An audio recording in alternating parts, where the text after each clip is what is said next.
Bismillah walhamdulillah wa salatu wa salam ala rasulillah wa ala alihi wa sahbihi wa man wala. So today we're going to start a series of some videos that are related to understanding the reality of racism and the history therein and the Islamic view and position regarding racism. And so obviously we have many sermons before that we've given to show the categoric prohibition of racism in the Quran and in the hadith of the Prophet, peace be upon him. So let's look at it more from a truth and activist standpoint at this point, because a lot of Muslims find themselves having general ideas of the truths of Islam, but not really relating them to reality as it is lived in the real world. And so there's a disconnect. So today we want to talk about the difference between the concepts of all lives matter versus Black Lives Matter. So you've probably heard that this discussion is constant, and it seems to be a discussion between more conservative people and people who see themselves as liberal. But as Muslims, we should just stay out of that whole labeling of political affiliation and just speak the truth and then deal with the facts as they are and then apply our faithful understanding of morality. So to start with, all lives matter is a moral truth. It should be the reality that we all embrace and work towards. The question we have to say or ask ourselves is that a true statement? Do all lives matter? And we should ask ourselves, is that true anywhere on earth where there's a place where you see all lives mattering? And so when we look at that with an honest, self-accounting and collectively accounting lens, we realize that in fact, all lives do not matter in the real world.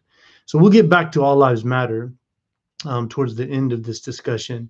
So as Muslims, all lives matter in general, and there's only one exception. Well, there's only one life that matters less than the others. Let's see if you know which one that is. Yeah. So it's actually the one who is attacking you, the one who is aggressively pursuing harm against you or someone around you, and then you have the right to defend or fight back against that aggressor for the purpose of allowing your life to matter, which they are treating it like it doesn't. So that's why you're allowed to fight, and that's why if you harmed or, God forbid, you had to kill that person who is attacking you, you would not be doing a crime. And I think that's agreed upon in the world's understanding of human rights. So that's for us is the only exception to the fullness of all lives mattering. And so this is why also it is justified pretty much throughout world history across all of the different moral systems that a nation would have a standing military. It should be that that military is there to defend against aggressors and people who would cause turmoil and corruption in large numbers. So if all lives do matter, then why do we say Black Lives Matter? And so as we touched on before, all lives do not matter. And so we're going to talk about why we say Black Lives Matter. So there is only one person who could be bothered by the Black Lives Matter movement. It's a type of person that if they hear about Black Lives Matter, or they see the sign, or they see a shirt, or they see people chanting, and so there's only one type of person that would be annoyed and bothered by this. And this is a person who is either ignorant of or has been taught a false understanding of history.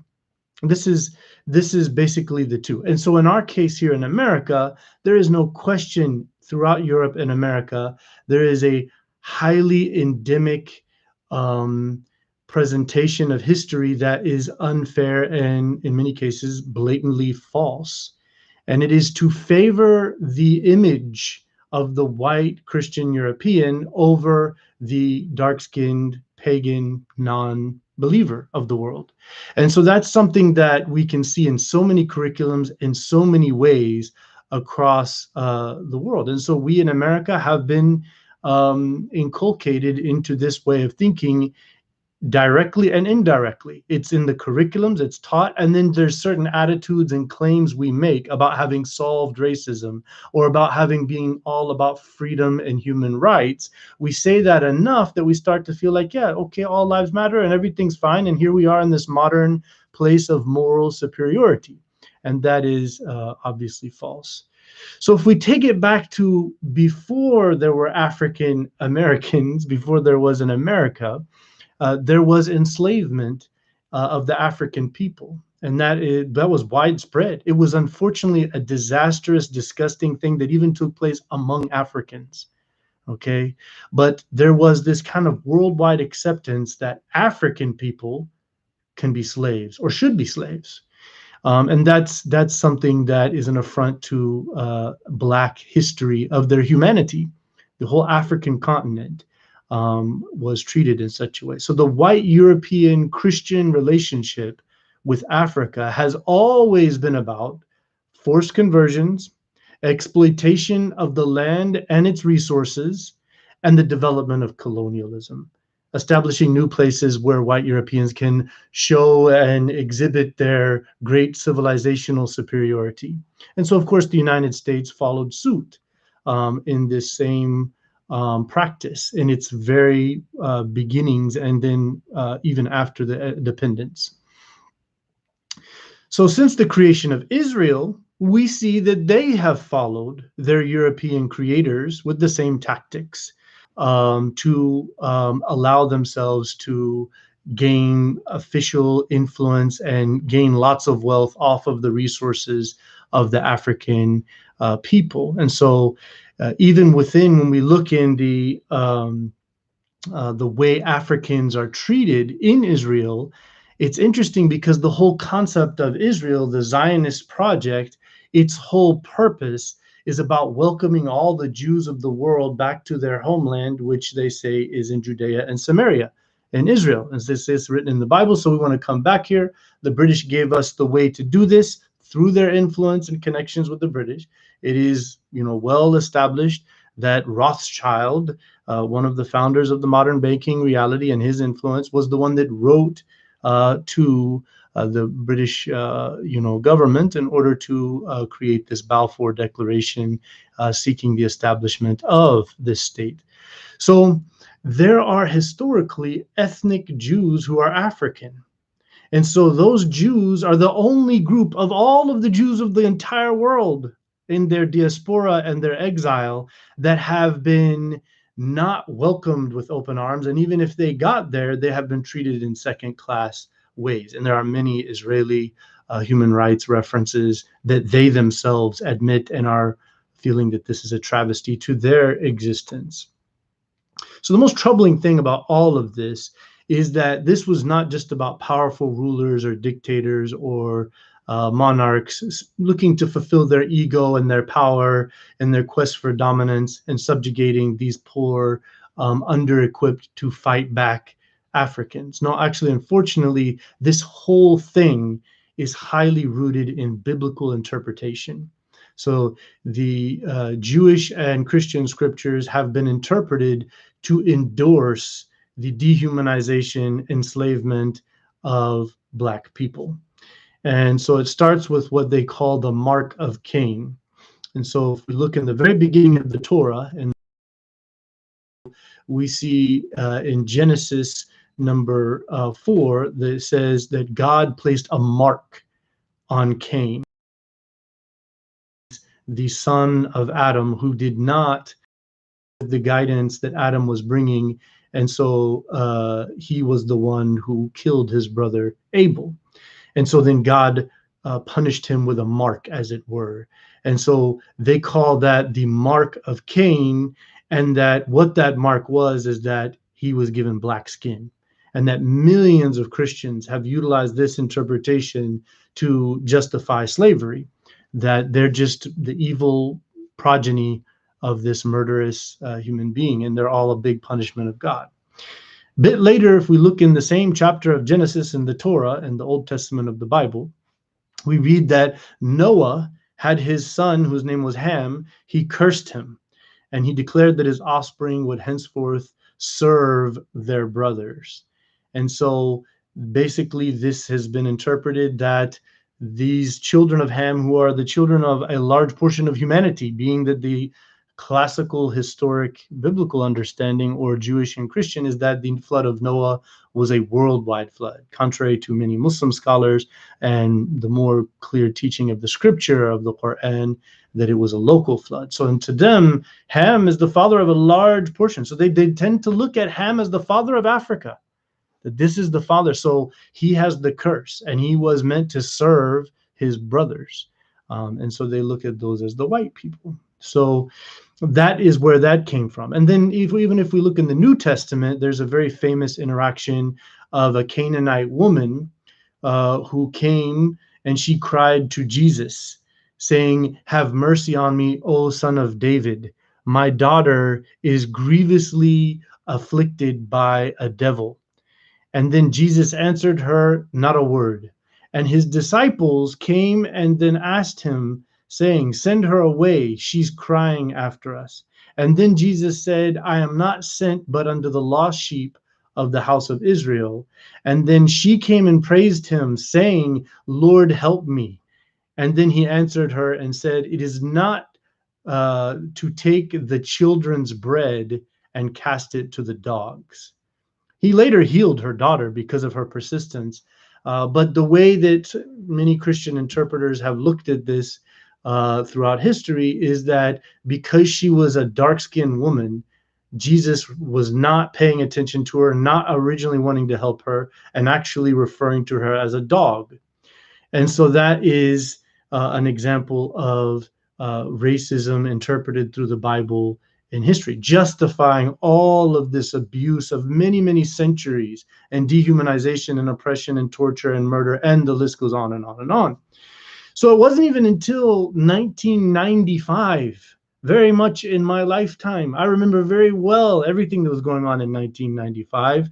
I was, a junior in high school.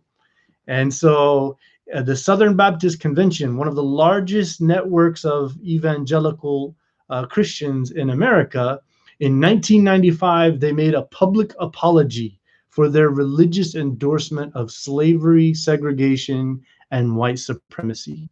So that was an open admittance and repentance in front of everybody by a giant group. I mean, many of these people from what is now known as the Southern Baptist Convention, and only known as that, many previously would have been known as members of the KKK as well. And they still are a very large, prominent, popular. Obviously, as you can imagine, it is largely the Southern Baptist Convention that supported Donald Trump throughout his presidency. She's seeing how it's all coming together. Make America great again, right?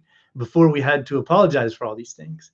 Okay, so here in America, Black people, in fact, without a question, it is not up for debate, have been dehumanized, abused, oppressed, tortured, and killed simply for the color of their skin since day one in this country. And the original Constitution of the United States, in order to give some value, but to take away almost half of their value, they were referred to as 3/5 of human beings for censuses, so that they would allot resources based upon that. So they were treated as 3/5 of a human being for that reason in the original Constitution. If we look at the original concept of police patrolling, that where the police are moving around in an area, patrolling, seeing what's going on and looking, the original implementation of this concept in America was pretty much almost all related to catching runaway slaves and then bringing them back to their masters. The 13th Amendment, which Abraham Lincoln fought for and got, it abolished slavery, but in the fine print, it basically perpetuated slavery and racism through the criminal justice system, because it says that people that are in jail, imprisoned, they can be caused to make no or low wage labor against the general rights of the rest of the population. And so we see that since that day until now, until very much right now, there's a massively large disparity percentage-wise of how many people are incarcerated in jail that are Black or brown versus those that are white. And so for many people, they just feel like naturally when they hear about that and they see things on TV and they've kind of been raised in this, that black and brown people are more prone to criminal behavior. That's what they think. What they don't know is that the overwhelming data and many very extensively bibliography established books have proven that many times white people with the exact same crime as black people or brown people got off on probation or completely were found innocent because of good representation and because the law didn't want to come down on them, or they didn't get prison sentences or long prison sentences. So you see a clear disparity that has been directed to black and brown people. So you can imagine once you've been in jail and then you come out, so usually you go for some sort of a crime that is a felony, not necessarily a misdemeanor. You would go to jail. And so once you have a felony, you come out trying to get a job, trying to get rent, trying to get education, trying to get many different things, you find yourself in a tough situation. It's much more difficult for you. And so we see that as a result of the history of this in the prison, in the criminal justice, how police pursued black people versus white people, and then when they were brought to court, what kind of legal defense they got, and then how juries treated them, and then how individual judges treated them is disproportionately unfavorable to black people. And so we also see that after slavery, there never was any sort of reparations. There was never any sort of stimulus, as we keep hearing right now, about these people who have been under the plague or virus of a racial oppression for their whole history. And so now if we look at the history of black income, honestly, it has grown.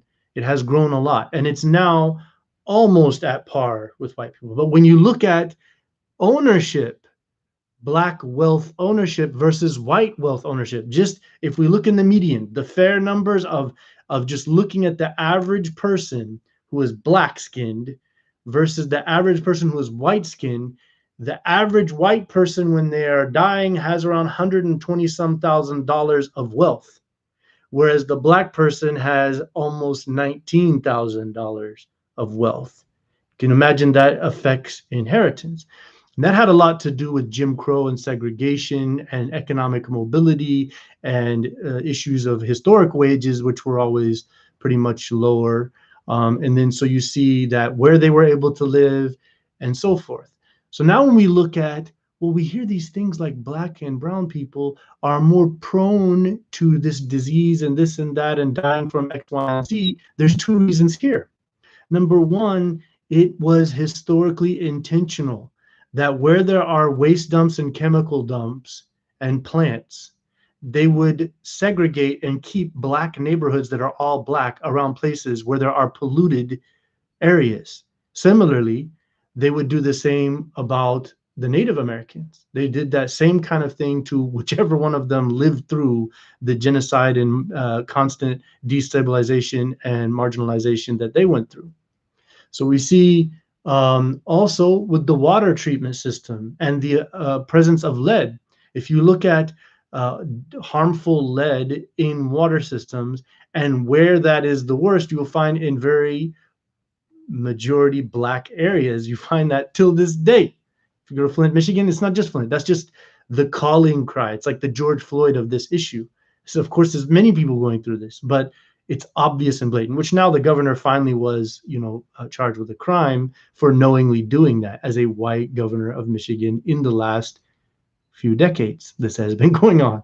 So it's very relevant. It's still now, Black lives do not matter in this country systemically, meaning by the way things work in the government, in the implementation of policy.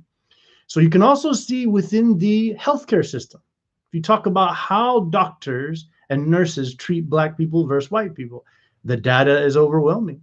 They do not care as much for and do not go out of their way and far away for them as they do for them. And this is another element of racism. So we look in education.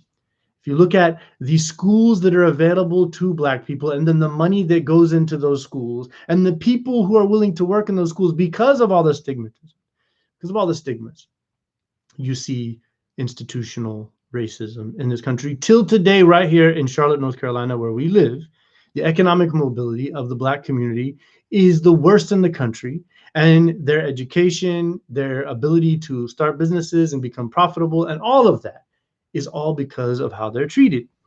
So if we look at how a lot of people just simply relate this to the issue of police brutality on Blacks. So police brutality is a widespread problem. People with egos going into law enforcement and then using their power and their ability to inflict harm at will because the law is in their favor. The law has been written to completely justify and not hold accountable police officers who do violent crime against suspects. So the fact of white police murdering unarmed Black people is overwhelmingly established by videos since the existence of video phones. So what we can tell is, and then I even was in a meeting with the sheriff's department in Tulsa, Oklahoma, and they talked about how the reporting of police,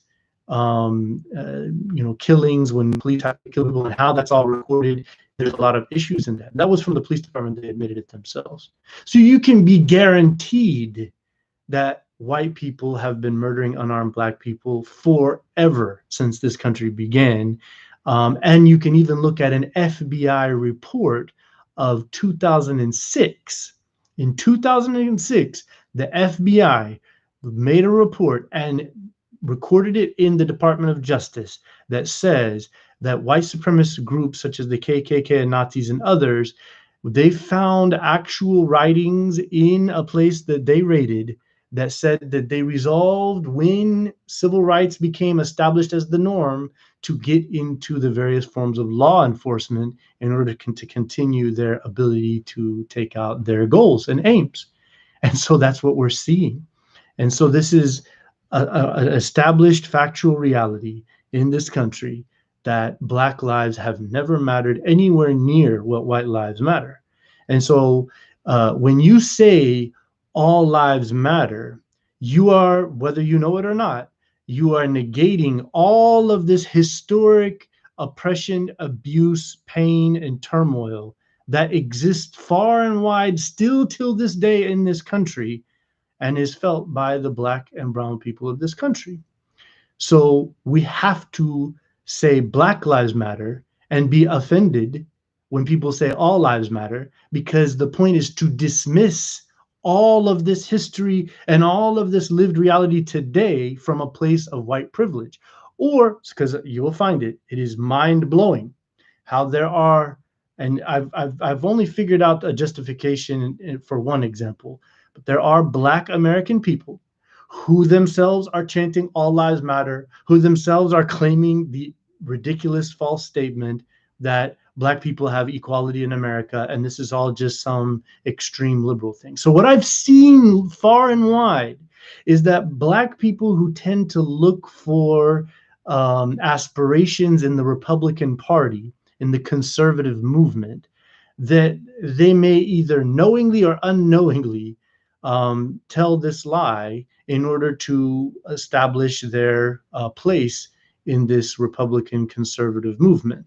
That's the only reasonable justification, because it's very common for, there are some people who have been blessed to be growing up Black in this country, and they themselves never felt the pain. So they're part of the reality is to own our reality collectively. So if no matter who we are, whatever our color our skin is, we need to not allow our privilege, that we live in a privileged situation and we have certain resources and accesses and enjoy certain realities that a whole lot of other people don't.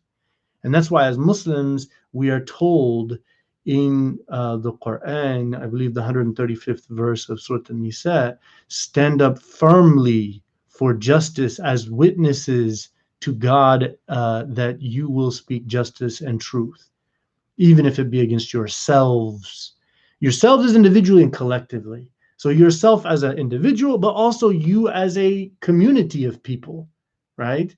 So we as Americans need to own our history. And the only solution to this whole issue is what we call reparations. And that will only start if we acknowledge, number one, that white supremacy is a concept that established this country and it influenced every facet of governance in this country since day one. Number two, we recognize that this racism is systemic. It's part of the system of the country. It's enforced as an accepted norm since day one. And then number three, since it was institutionalized against Black people for their entire history, the only way to reform or repair it is to institutionally go the opposite direction. As Ibn al-Qayyim said, if you yourself are struggling with your spirituality and you find yourself very, for example, greedy, then you have to force yourself every day to give charity to different causes. And then over time, you will balance out and you won't need to give so much charity because now you've balanced out. So we have to give a lot. So for example, they were treated as 3/5 for some power of voting influence that went to the lands where they were in the South. Okay, so now to give their vote 5/3, for example, would be to be fair in that history, to give them voting power of 5/3. And if somebody says that's crazy, well, they were treated 3/5, and then were never even allowed to vote, while that 3/5 was benefiting the masters who were oppressing them. I mean, it is unbelievable how people are systemically, because of the education system and those who write curriculums, and then the slogans we tell ourselves, freedom, human rights, justice, America, those phrases make people want to believe that this is who we are. No, we are people who are aspiring to be that. But what will solve this problem is if we go out of our way to allocate property ownership, preferred, this is what the affirmative action is all about, preferred education opportunity, and preferred business loans, because that's the same thing. In terms of loans with banks, Black people were always oppressed as well in massive ways, basically making them slaves of an economic system. So this is the reality. Black lives matter until all lives matter. And so we're not going to say as a slogan to anyone or claim that it is a claim that all lives matter when it is just a philosophical theory. We're going to claim Black Lives Matter because that's what we have to say to make everybody realize what we owe to the oppressed. So may God give us the strength and the means to succeed in this venture, and that we may become those who have lived for and fulfilled the purpose for which we were created, which is to serve God, who is the just, God, who is the compassionate and the merciful. So we do his work by promoting his cause in the world. Jazakumullah khairan. Have a blessed day, and inshallah we'll see you next week with another opportunity to talk about this very important reality. Assalamu alaikum.